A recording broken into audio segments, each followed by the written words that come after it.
예, 반갑습니다. 애견 훈련사 박준성입니다. 배변 훈련 많이 고민하시죠? 강아지를 처음 입양하거나 혹은 새로운 강아지를 데리고 왔을 때 배변 훈련을 어떻게 해야 되나 이에 대해서 많은 고민을 하십니다. 하지만 여러분은 배변 훈련에 대해서 많은 부분 오해하고 있습니다. 이에 대해서 이야기를 해보도록 하겠습니다. 배변 훈련뿐만 아니라 어떤 훈련이든 그 훈련을 하기 위해서는 우선 훈련 준비가 되어야 합니다. 하지만 지금 이 영상을 보시는 여러분들은 애견의 배변 훈련을 시키기 위해서 인터넷이나 TV를 통해서 방법을 배우셨을 겁니다. 그리고 이제 울타리를 사용하거나 패드를 사용하거나 아니면 제가 하는 방법인 노즈워크 박스를 이용하거나 어떻게든 배변 훈련을 시작하려고 하실 겁니다. 그런데 여기서 중요한 것은 배변 훈련을 위해서는 여러분과 애견 둘 다 훈련 준비가 되어 있어야 하는데 지금 오직 여러분만 훈련 준비가 되어 있다는 겁니다. 즉, 여러분의 애견은 배변 훈련을 위한 준비가 전혀 되어 있지 않습니다. 어떤 경우가 있을까요?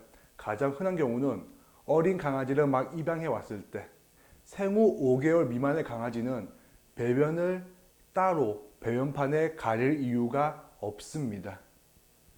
자연적인 성장 과정이라면 생후 2, 3개월의 강아지라도 충분히 배변 훈련이 가능하지만 여러분과 함께 가정에서 생활하기 때문에 강아지의 성장 속도는 한 2개월, 3개월 정도 늦게 됩니다. 그렇다 보니까 생후 5개월 정도는 되어야 이 아이가 어미견의 품을 떠나서 먼 곳에 배변을 놓고 오는 이런 학습을 시작하게 되는 겁니다. 자, 두 번째로는 배변 문제가 생겼을 때 우리는 배변 훈련을 시키려고 합니다. 우선 집에 데리고 온 강아지가 배변 실수를 여기저기 하기 때문에 배변 훈련을 하려고 하고 또 그동안 키워왔던 강아지가 어느 날 갑자기 침대나 소파 위에 배변을 보았다. 여기저기 소변을 보았다. 이런 경우에 다시 배변 훈련을 하기 위해서 검색하곤 합니다. 하지만 이런 증상들은 배변 훈련을 통해서 고칠 수 있는 것이 아닙니다. 우리가 가장 크게 착각하는 것은 배변 실수가 나타났을 때 배변 훈련을 해야 된다. 그리고 배변 훈련이 잘못되었거나 배변 훈련을 하지 않았기 때문에 배변 실수를 하는 것이다. 이렇게 알고 있습니다. 이것은 정말 매우 큰 착각이자 오해이자 실수입니다. 애견의 배변 실수를 하게 되는 원인은 매우 다양합니다. 배변 훈련이 안 되어 있거나 잘못한 것은 수많은 이유 중 한 가지에 불과합니다. 다른 이유들도 많기 때문입니다.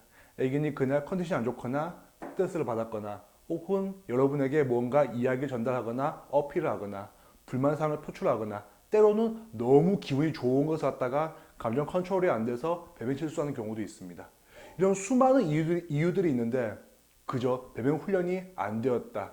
이런 단순한 이유만 갖고 배변 훈련을 시작해서는 안 된다는 겁니다. 애견이 정말 무엇을 원하는지 그것을 알기 위해서는 훈련 전에 반드시 상담이 필요하고 상담을 통해서 가장 가능성이 높은 원인과 방법을 찾아서 시도하는 것이 배변 훈련이자 애견 훈련입니다. 여러분도 꼭 이런 정확한 과정을 거쳐서 애견에게 부담이 되지 않고 또 다른 실수를 하지 않는 그런 배변 훈련을 시작해 보시기 바라겠습니다. 자, 세 번째는 훈련이란 것은 특히 배변 훈련이라는 것은 한 번만 어떻게 하고 나면은 평생 유지가 되는 그런 것이 아닙니다. 세상에 그런 훈련은 없습니다. 배변 훈련을 포함해서 모든 훈련은 애견의 어떤 습관을 만들거나 절대 바뀌지 않는 행동 패턴을 만드는 과정이 아닙니다. 세상에 그런 훈련은 없습니다. 우리가 흔히 배변 훈련을 한번 훈련사에게 받고 나면은 평생 애견이 배변판에 가서 배변을 본다. 혹은 화장실로 가서 배변 실수 없이 볼일을 본다. 이렇게 생각하고 있는데 그것은 매우 큰 착각입니다. 세상에 그런 배변 훈련은 없고 그렇게 할 수 있는 애견 훈련사도 없습니다.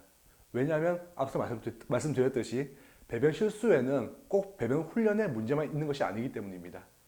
훈련사가 배변 훈련을 못 시켜서 배변 실수를 하는 것이 물론 그럴 수도 있겠지만 꼭 그런 이유만 있는 것이 아니라 일상생활 속에서 여러분이 애견의 배변 문제를 관리하지 못했을 때 훨씬 더 많은 실수들이 나타나게 됩니다. 즉 여러분은 애견을 훈련시키는 방법이 아니라 애견의 문제, 특히 애견의 배변 실수에 대한 문제를 관리하는 방법을 배우셔야 됩니다. 배변 훈련이라는 것은 매우 간단합니다. 실제로 여러분이 배변 훈련을 하지 않더라도 애견은 배변을 가립니다. 여러분이 아무것도 하지 않으면 않을수록 애견이 배변을 가릴 확률은 훨씬 더 높아집니다. 하지만 우리는 어떤 훈련보다 배변 훈련을 가장 먼저 시작합니다. 왜? 우리가 너무 불편하기 때문에. 우리의 편의를 위해서 애견의 배변 훈련을 너무 서두르고 있습니다. 그렇기 때문에 배변 훈련이 되지 않는 겁니다. 애견에게 있어 배변 활동이라는 것은 가장 많은 것을 감당해야만 하는 그런 활동입니다. 왜냐하면 배변을 보고 있는 동안에는 어디 다른 곳으로 도망가지 못하기 때문입니다. 그렇기 때문에 애견은 배변 활동을 할 때 가장 편안하고 가장 안전하고 가장 안정적인 환경과 상황이 주어져야만 합니다. 만약 여러분의 집에서 애견이 배변 실수를 하고 있다. 그렇다면 여러분의 가정, 즉 여러분의 가정의 실내 공간과 환경이 안정적이지 못하고 편안하지 못하고 애견에게 안전감을 주지 못한다고 생각하시면 됩니다. 이 세 가지 조건을 갖다가 맞춰 나가는 것, 그것이 바로 여러분이 할 수 있는 가장 쉬운 훈련법인 박스 노즈워크. 박스 노즈워크를 통해서 애견이 실내에서 배변을 충분히 볼 수 있는 그런 훈련 준비 단계, 훈련 준비 과정을 하게 될 겁니다. 즉, 여러분이 애견의 배변 훈련을 시키고 싶다. 그렇다면은 여러분은 지금 당장 박스 노즈워크를 시작하시면 됩니다. 그러면 애견이 어디에 배변 실수를 하든 상관없이 애견이 현재 여러분의 집안에서 가장 편안하다고 생각되는 그런 장소 두 군데 혹은 세 군데 나누어서 배변 활동을 하게 될 겁니다. 그 다음에 여러분이 애견의 배변한 장소를 다른 곳으로 이동하거나 유도하거나 아니면 기존의 배변 장소를 갖다가 조금 더 편하게 만들어주는 식으로 배변 훈련을 업그레이드 해 나가면 됩니다. 지금 당장 애견에게 이 배변판에 배변을 보아라 이런 걸 요구하는 것은 훈련도 아닙니다. 그저 강요하는 것이고 여러분의 착각일 뿐입니다. 배변 훈련하고 싶다면 지금 당장 박스 노조고부터 시작하시기 바라겠습니다.